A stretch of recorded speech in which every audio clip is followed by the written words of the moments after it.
So you can see here that I got a test project, and let's say I want to publish this out. In order to publish a project, you have to go to File right over here, and then you go to Publish.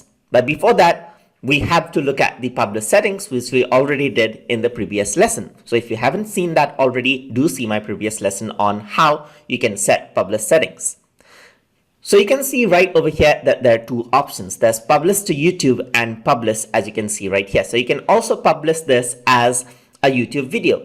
But over here in this lesson, we're going to look at the publish option right over here.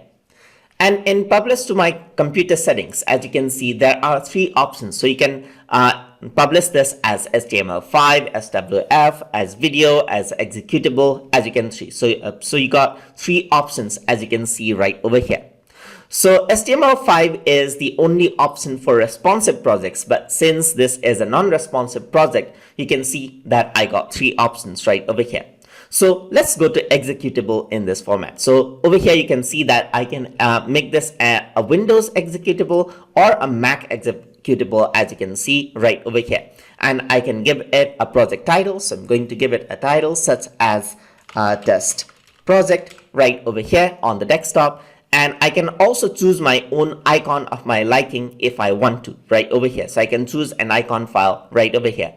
I can also package this as a zip file, as you can see, and I can choose like a flash player for this as well, as you can see right over here.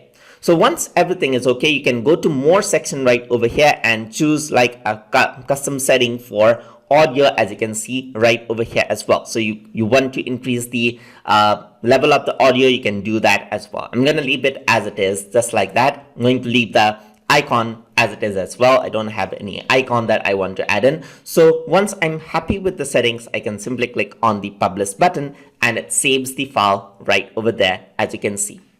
And as it saves the file, you can see right over here that there's the test project.